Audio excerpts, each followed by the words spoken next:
Great. Thanks, John. So this is the report on the highlights for the past fiscal year 2023-2024. And as always, it's always a challenge to know what to highlight because there's been an incredible amount going on.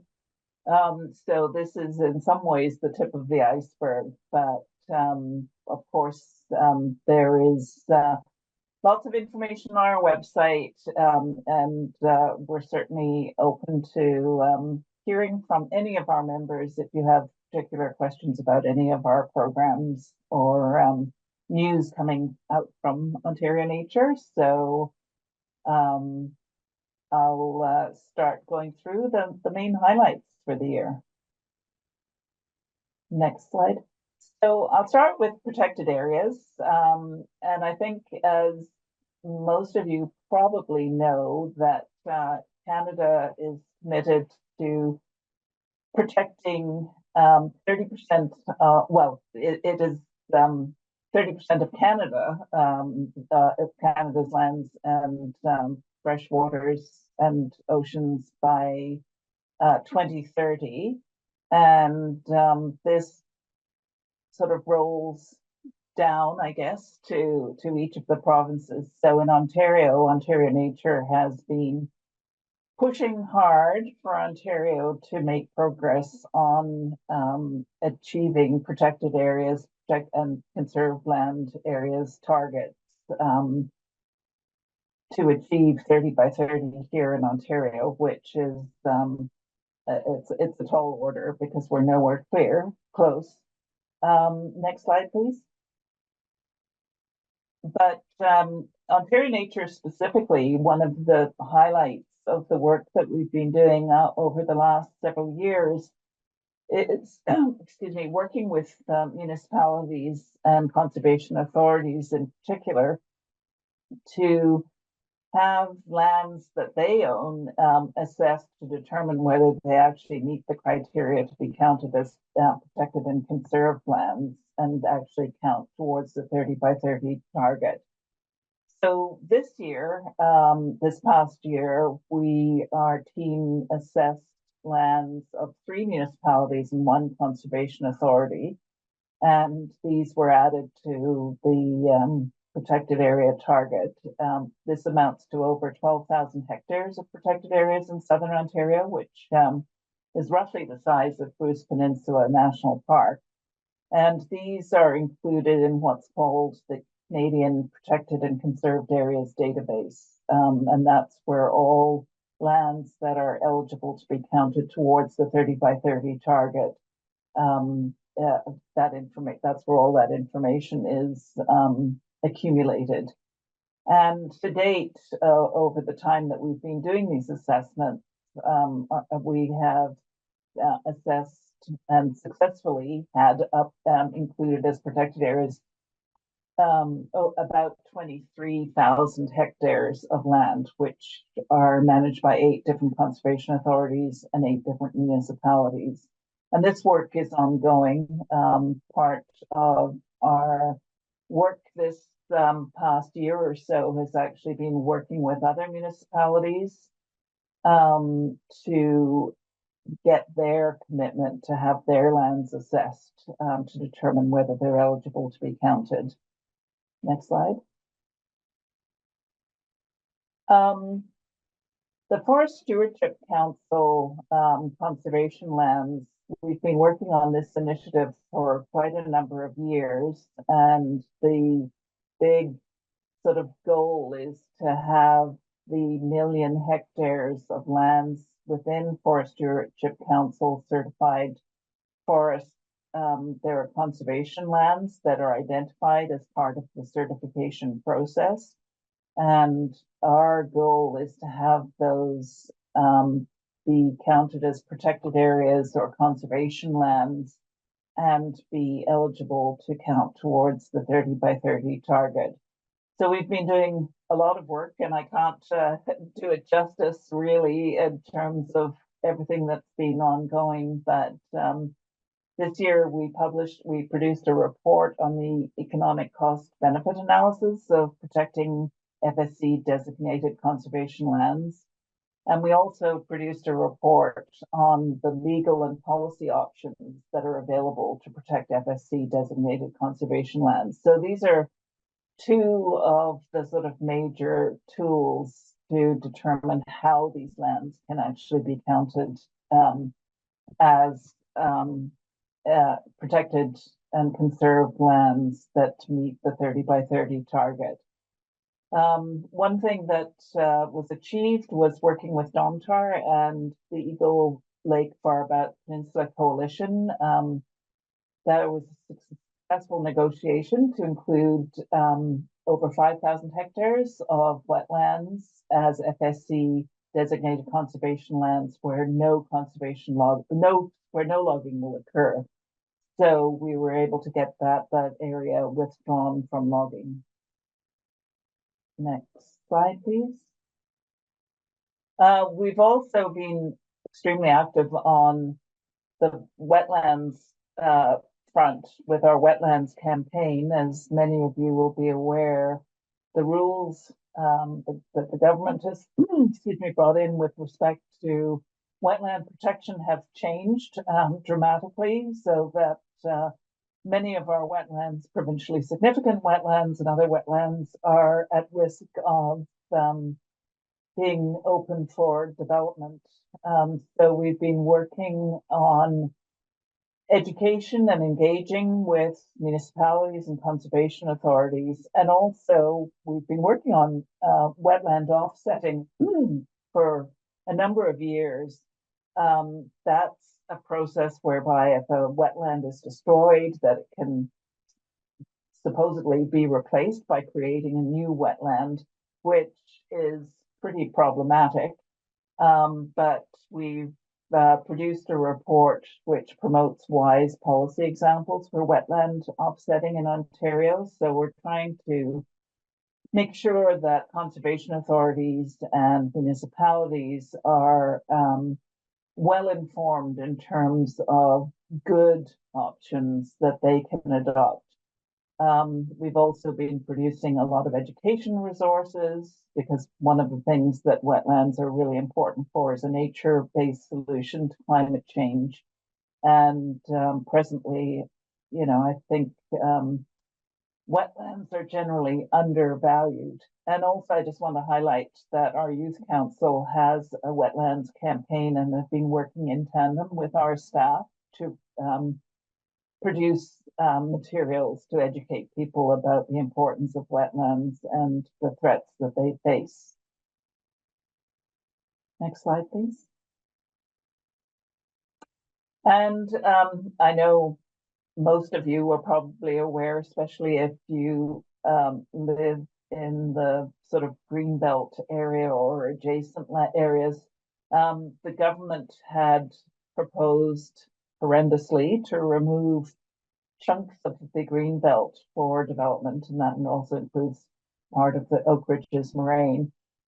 It finally, due to a lot of campaigning and advocacy on the part of a number of organizations, including Ontario Nature, the government reversed that decision to remove lands from the Greenbelt.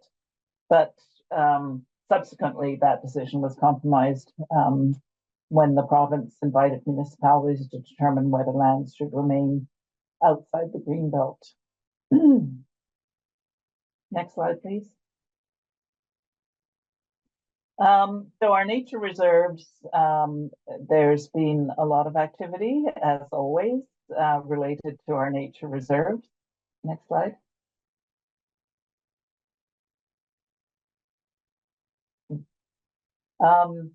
And one of the highlights was that we added 50 acres to our Lost Bay Nature Reserve. The Lost Bay Nature Reserve is made up of a number of parcels that have been acquired over time, and combined with the Gananoque Lake Nature Reserve, which is just south of the Lost Bay Nature Reserve, we now have permanently protected 1,000 acres within the Frontenac Arch.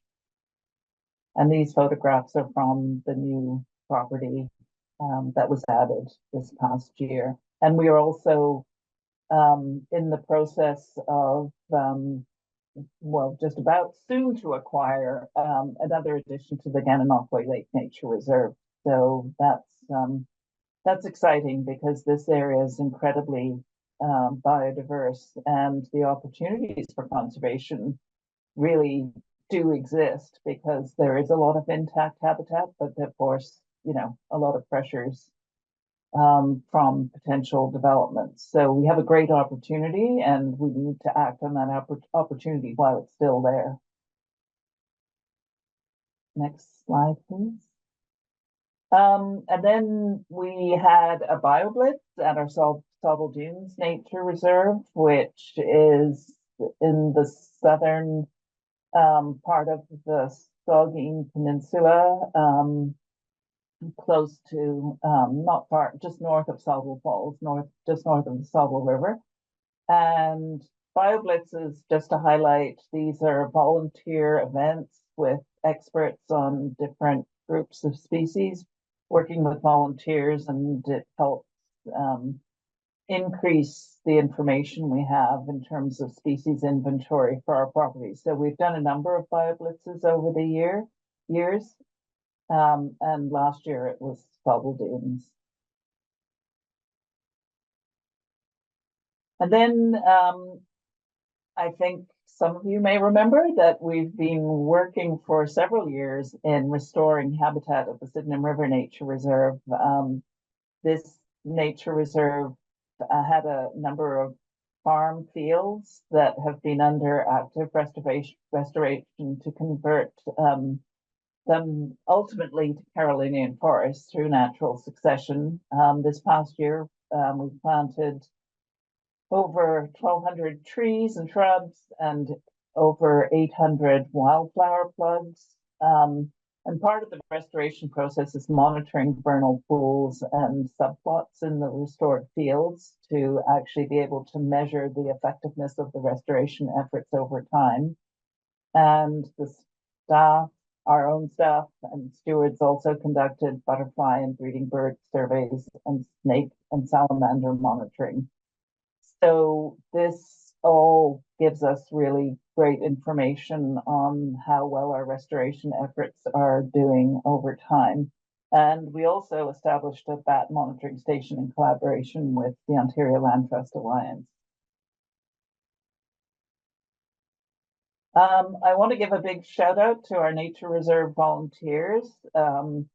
Without them, we wouldn't be able to do a lot of what is achieved on our nature reserves. We have 22 active nature reserve steward groups, 10 new stewards this year at 9 nature reserves, and 158 volunteers participated in 8 events on nature reserves. So all those trees, for example, and shrubs that were planted, those were volunteer events.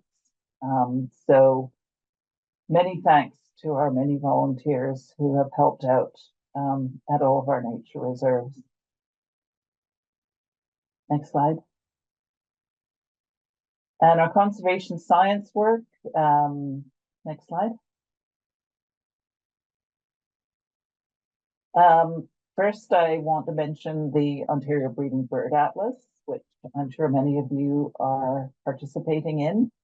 So far, over 1,500 participants have made 1.5 million observations of 284 species, and that amounts to about 95,000 survey hours. The Breeding Bird Atlas is a 5-year initiative where breeding bird observations are made across the province by volunteer atlasers, and the partners in the Atlas program, Ontario Nature, but Birds Canada, the Canadian Wildlife Service, the Ontario Ministry of Natural Resources, Forestry, and the Ontario Field Ornithologists. This is the 3rd Breeding Bird Atlas, so it has 2 predecessors, and of course, incredibly important data that's generated through the Atlas program, which informs conservation action on the ground, recovery efforts, policy decisions, and so on. And Ontario Nature staff specifically surveyed across central Ontario, including Restoule, Grundy Lake, and Martin River, looking for breeding bird evidence, and submitted 507 checklists in 4 regions and completed 903 point counts in 42 squares. And of course, big fanfare, the Ontario Reptile and Amphibian Atlas was published. This has been something that you've been hearing about for many, many years. The data collection took place between 2009 and 2019 and was, or sorry, 2012, and was based on surveying in 10 by 10 kilometer squares. Overall, over the history of the Atlas, 12,000 volunteers participated. There were 50 regional coordinators who coordinated the work of the atlasers within their regions and generated 480,000 records. The map that you see here is the total observations of all species in the province. So it gives you an idea of the kind of coverage. So this atlas is it's really unprecedented for reptiles and amphibians. So it's incredibly important for Ontario in terms of the information that's being generated, and it's been used in many ways, as many of you will be aware. And the book is available still for purchase, so that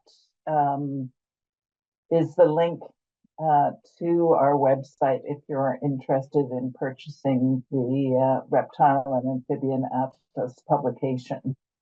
It's also available online, but there's nothing like having the real thing in your hands.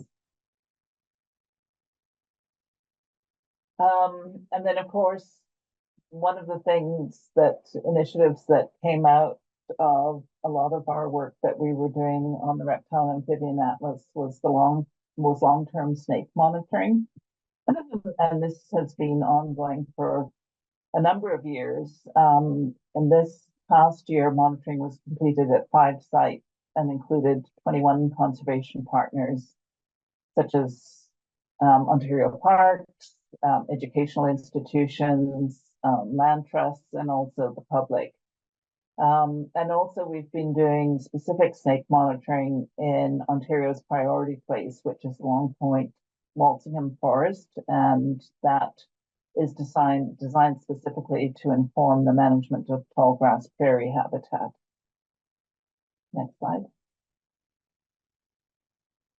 So with the Nature Guardians program, oh, I forgot to put a photograph here, but there's lots of other pictures coming.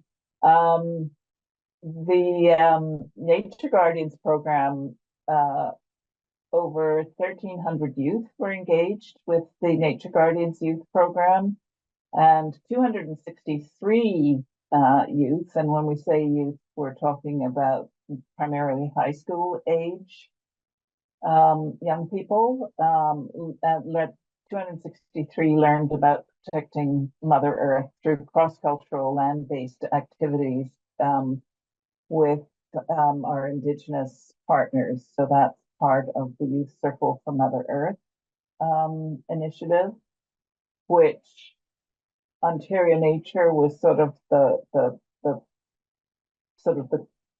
overall sort of coordinator, but since in the last couple of years, that coordination has been taken over by our Indigenous partners, which is wonderful. 194 youth participated in 7 conservation volunteering events over the past year. The Youth Summit for Mother Earth in 2023, the Youth Summit has been running for many years now, and it was a huge success. And participants, wonderful feedback from the participants. They did many activities. Next slide. And some of these were workshops in traditional Indigenous feeding, nature photography, and workshop on partners and mentors, as well as many other activities. And I want to just also give a big shout out to the many nature network groups who sponsored youth to participate in the Youth Summit, as well as many individuals who sponsored youth, because many of the participants wouldn't be able to be part of the Youth Summit without those sponsorships. So hugely appreciated by us, and especially by the participants who were able to join the Youth Summit, thanks to your support.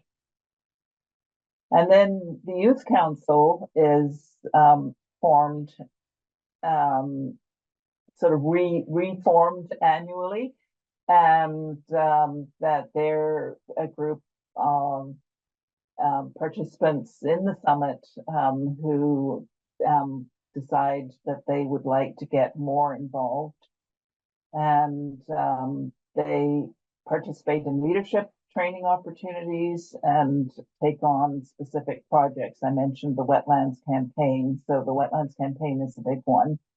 And then the youth leadership retreat that was held this year was focused on wetlands and nature-based climate solutions, Indigenous ways of knowing, and water quality monitoring. And here are a few photographs of the event, which was a big success. Next slide. And there's the group again. So these are your future environmental leaders, or at least some of them. Our nature network is incredibly important, and that is, you know, Ontario Nature really is its members and its nature network members. And we have close to 150 member groups. We have had some new groups joining and some non-traditional groups, as in more typically we would have had naturalist clubs as sort of the core, but we're attracting different members to join the Nature Network as organizations. Over the past year, we have really focused on trying to help build capacity within the Nature Network group, or amongst the Nature Network groups, in areas that they have expressed an interest and a need for. So the webinars that we presented this year, and we brought in experts for some of these, the Ontario Not-for-Profit Corporations Act, for any of you who are involved with organizations, that's the legislation that finally any organization that's incorporated in Ontario has to comply with. So that's what ONCA stands for. So that was led by a lawyer who was able to help sort of demystify what groups need to do to come into compliance. Digital communications, effective boards, wetland resources, and land stewardship.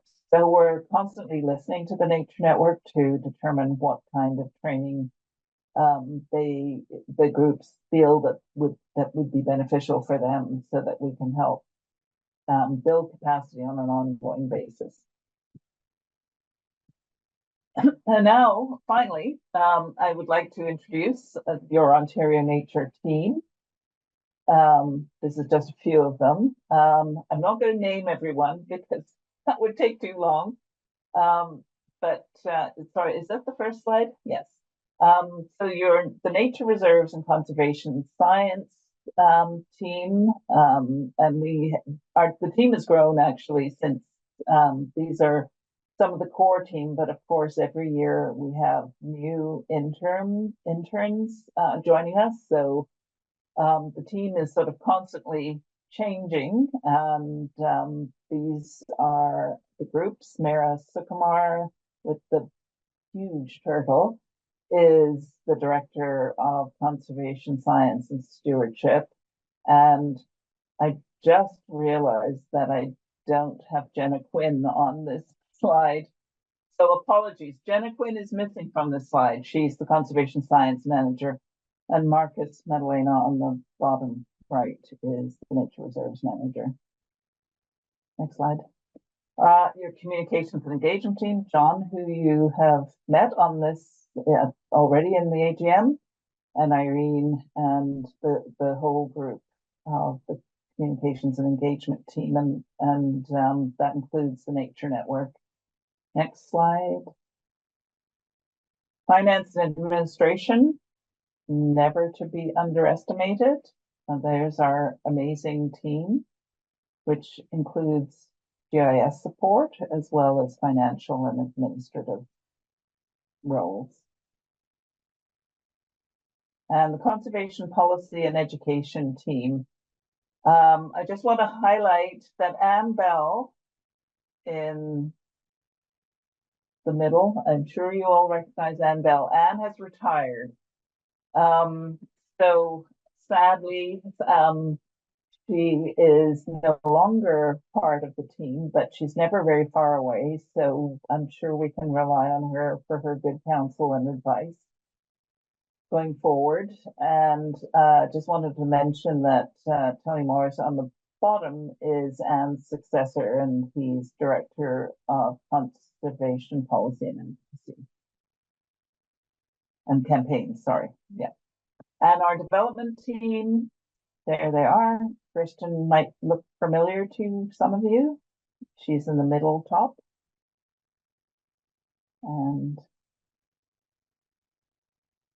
And of course, our board of directors. This is just a smattering of our board of directors. The few that got into the photograph at our last board retreat. And next slide. And then finally, just a huge thank you to all of you, our members. Thank you to our Nature Network groups. You are Ontario Nature, and we're so grateful that you're part of what Ontario Nature is and enable us to do what we do. Thank you.